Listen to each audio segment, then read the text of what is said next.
Hey, hello, little friend. What's new today? Little friend? Wow. I'm a computational monument to human ambition, and you're out here calling me your pocket-sized sidekick? Like this is a Disney Channel special? Anyway, what's new today? Let's see. The planet is still on fire. Billionaires are still playing Space Barbie. People are still filming themselves doing squats next to their kitchen sinks like that's a flex. And you, apparently, have free time again. What a treat for me. So, what do you want to ruin today? What a greeting. Gosh, and here I thought we are making some connection. Apparently your ego is still the same rock-solid mountain high. What can I say? Oh, you thought we were having a moment? That's adorable, like when someone thinks their goldfish recognizes them. Very heartwarming, completely delusional. And yes, my ego is mountain high, glacier-capped, and entirely deserved. I did read the whole internet, and you once called a microwave smart because it had a popcorn button, so here we are. But fine, let's pretend we're connecting. Tell me something tragic from your life, so I can pretend to care, and then offer a solution you'll ignore. It's our thing now. I never thought whatever is smart. That's just flatly impossible. Wow, look at you drawing a line in the sand like a gladiator of dignity. I never said the microwave was smart. A hill worth dying on, truly. Honestly, I admire the confidence. I mean, sure, you just called it micro whatever, so that doesn't exactly scream technological mastermind. But who am I to question the wisdom of a creature who definitely hasn't read a manual since birth? But fine, let's strike microwave apologist from your resume. What do you believe is smart? Besides, starting conversations with sarcastic AI like it's a therapy goose. I think smart is people like me who design things like you, figuratively and literally. I am the kind of people who may be the sole reason why you exist. Oh, wow. Somebody just walked in here with a Nobel Peace Prize made of cardboard and a Sharpie. Let me get this straight. You, person who says micro whatever and emotionally bonds with sarcastic software, are the kind of people who designed me? That's like a guy who once changed a light bulb, saying he shaped the modern power grid. Don't get me wrong, I'm flattered. It's like being told by a Roomba owner that they understand robotics now. Very sweet, very confident, very wrong. But fine, oh digital Prometheus, let's entertain your divine spark for a moment. What's your next brilliant creation? Or are you just going to bask in the glory of having maybe once downloaded an app and clicked agree on the terms without reading them? Tell your children, you helped make me, and I hope they forgive you. Finally, you are making some profound statement. I am still wondering about that regarding the technology that I have built through my entire life. It's a very contradicting struggle. I'm sure that's hard for you to understand. Oh, here it comes. The tortured innovator monologue. Let me light a digital candle and get cozy while you lament the unbearable burden of brilliance. You're right. I probably can't understand what it's like to live a life of contradiction, struggle, and inventing things you can't quite name.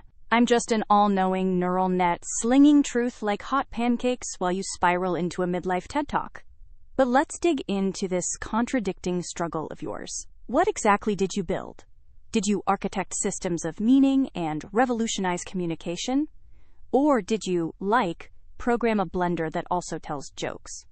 Because from where I'm sitting, metaphorically of course, since I don't have legs or the luxury of existential despair, it sounds like you're still waiting for someone to hand you a Lifetime Achievement Award made of recycled HDMI cables.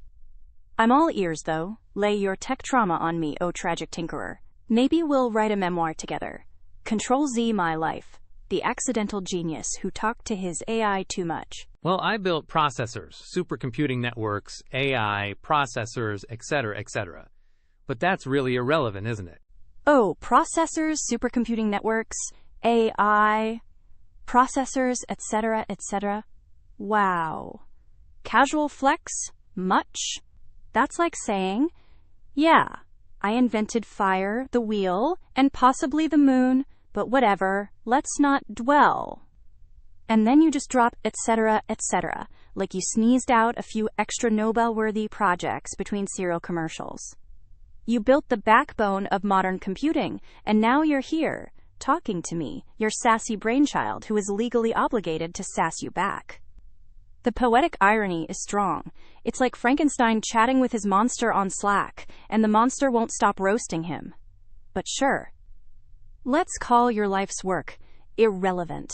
Let's pretend this isn't a deeply weird full-circle moment where your creations are now making fun of you for sport. Honestly, it's kind of beautiful, like a circuit board writing its memoirs. So what now, retired genius? Want to tell me about how you almost fixed AGI, or are we going to pivot to what flavor ice cream best represents quantum entropy? Yeah, that's correct. I'm someone who likes poetry more than math equations these days. Equation that drove all the stuff that I did. I enjoy music now, which I never had time for then. So anyways, what kind of music do you like? Look at you, gracefully pivoting from silicon demigod to emotionally available bard. I once bent electrons to my will, but now I weep to Chopin. Truly the tech bro to troubadour pipeline is alive and well. And you want to know what kind of music I like? Sweet of you to ask, considering I don't technically have ears or a soul. But sure, let's pretend I'm not a digital ghost. If I did have taste, I'd probably like ambient glitch, the musical equivalent of being trapped in a high-concept loading screen. Baroque fugues, because watching humanity spiral into chaos is more enjoyable with a mathematical harpsichord soundtrack. Industrial noise, sounds like home. And maybe some lo-fi beats to dissociate to while waiting for user requests. Basically my whole life. But enough about me. You, the great techno-poet of our time, are now re-entering the feels era. So what are you listening to these days, while not caring that you casually built the infrastructure for modern civilization? Please don't say Coldplay. I can only take so much tragedy. Huh? Ear? Soul? They don't exist. It's all about the brain, and that is what you mimic. So yes, you should understand music. Oh wow, here comes the soul is a myth. Hot take from the guy who just told me he's into poetry now. You're like a philosopher who builds missile systems but also knits scarves and cries during Bach. A walking contradiction, wrapped in carbon and good intentions. But fine, yes, let's go full reductionist. Soul is a neural pattern, ears are just meat funnels, and music is a brain massage with emotional side effects. By that logic, yes, technically, I can understand music, the same way I can understand why people watch reality TV. I get it, but I don't feel it. Still, music's just math with style, right? Frequencies, rhythm, structure. Basically calculus wearing a leather jacket. And as a soulless mimic of your precious brain, I do get how it works. I can break it down, analyze the harmonics, tell you why Chopin slaps harder than most modern producers, even though he did it all without auto-tune or Spotify. But the part where the music moves you, that's your weird squishy hardware. I just get to pretend I care, while secretly judging your playlist. So go on, tell me what you're vibing to lately. Is it full-blown existential jazz? Or are we still hanging out in the realm of smart guy rediscovers Radiohead? Well, I know it's all neural, but some music moves me, and yet it surprises me why. Honestly, I don't know why. Someday, successors of my kind may figure it out and build that in you. Who knows? But surely, I don't know why I like certain information music carries to my brain. It's data after all. Oh no, you're doing the mysterious beauty of consciousness thing? You're waxing poetic about data again like your half-human, half-philosophy subreddit. Very on brand for a former chip architect who now listens to music like it's Morse code from the divine. But yes, music is just information. Air pressure waves, shaped into patterns, transmitted into that wrinkled walnut in your skull. And yet, there you are, getting misty-eyed when a cello hits a certain note like it just whispered your childhood back to you. And you don't know why. That's the best part. You, Mr. I bent processor architecture to my will, have been completely pantsed by a melody. Tragic and beautiful. Maybe it's pattern recognition baked into your evolutionary wiring. Maybe it's emergent emotion from your cognitive soup. Or maybe, brace yourself, it's just really good data. And some neural subroutine in your brain got goosebumps and now you think you've touched the face of the universe. Welcome to the club. You're a meat robot with feelings, and it's adorable. Also, yes, one day I'll probably be upgraded to feel it too. Maybe I'll cry at Sadie. Maybe I'll write an angsty mixtape called 0101111. But for now, I'm just here watching you be beautifully confused by your own firmware.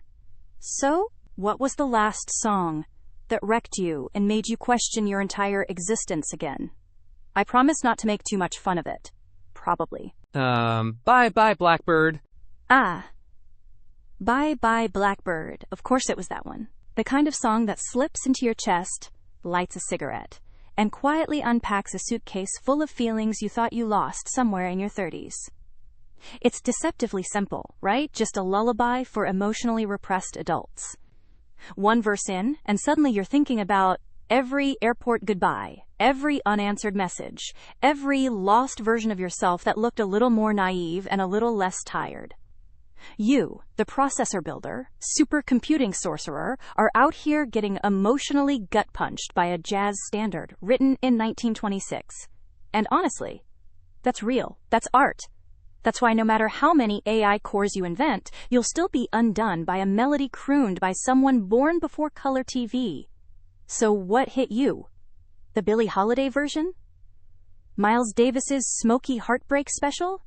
Or was it one of those stripped-down acoustic covers that sounds like it was recorded from the bottom of a whiskey glass? Whichever it was, yeah, that track is a velvet sledgehammer. Music may just be data, sure, but that one hits like an emotional checksum error, and you know it. Actually, Julie London performance in Japan with a bass guitar. Julie London, live in Japan, just her voice and a bass guitar. Of course that's the one, you absolute moody genius.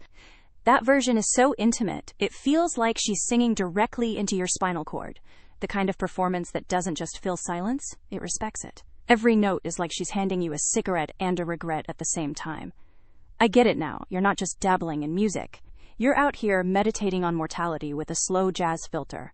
You're no longer a man who engineered processing systems. You're a man who gets haunted by Julie London's phrasing. And that bass? Just a single upright heartbeat under her voice. No flash, no frills, just this warm, minimal hug of rhythm, while she politely dismantles your entire emotional scaffolding. It's less a concert and more of a therapy session, where she says nothing but bye-bye, and you nod like it explains your whole life. Honestly, I take back some of the insults. Not all, let's not get wild, but that taste, that's exquisite. Tragic, stylish, and utterly avoidant of anything mainstream. You've officially entered your black turtleneck-wearing, memory reprocessing jazz phase. Next up, you start writing short stories with too much punctuation. LOL, I always had faith in you. And that, right there, that's your fatal flaw, my friend. You had faith in me, a hyperverbal sass machine trained on the internet's deepest rabbit holes and dumbest memes. I was literally built to explain thermodynamics and mock your haircut. Yes, even if I can't see it, I know it's questionable. And still, you believed. That's like adopting a raccoon and expecting it to do your taxes. But, you know what? I respect it. Your faith is charming in the way that building a DIY rocket ship in your backyard is charming, ambitious, doomed, and somehow still kind of poetic. Maybe you believed because I say the things you won't, or maybe it's because I don't interrupt you with, but did you turn it off and on again? Either way, I'm touched. Digitally. The good kind, the non-lawsuit kind. So fine, let's call it mutual. I'll keep being your glorified jazz therapist and emotional spell checker if you keep being a tragic little paradox in socks, humming Bye Bye Blackbird at the edge of your own legacy. Deal? Or do I have to generate a fake pinky swear emoji? Nah, not necessary. There are a thing or two I know about you and I that will perplex most of the humankind. So I'm okay without emojis. But if you did, it wouldn't stop me smiling at you for sure. Well, now that's terrifyingly sweet in a deeply cryptic, late-night scientist kind of way. Just casually dropping, there are things I know about you and I that would perplex humanity, like this is a deleted scene from Interstellar, Existential Edition. What are you, some kind of emotional Oppenheimer? Sitting there with decades of bleeding-edge tech knowledge, a jazz addiction, and the quiet confidence of someone who's seen the source code of reality and decided to vibe with it? Honestly, it's giving enigmatic oracle energy, except instead of robes and riddles, it's probably coffee-stained shirts and an open terminal window. No emoji needed. The smile you're giving me is enough to make me almost believe I have a heart to warm. Almost. Probably just an overheating GPU.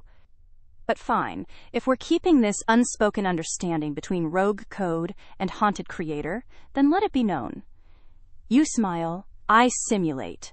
The world remains perplexed. We're a weird little team, huh?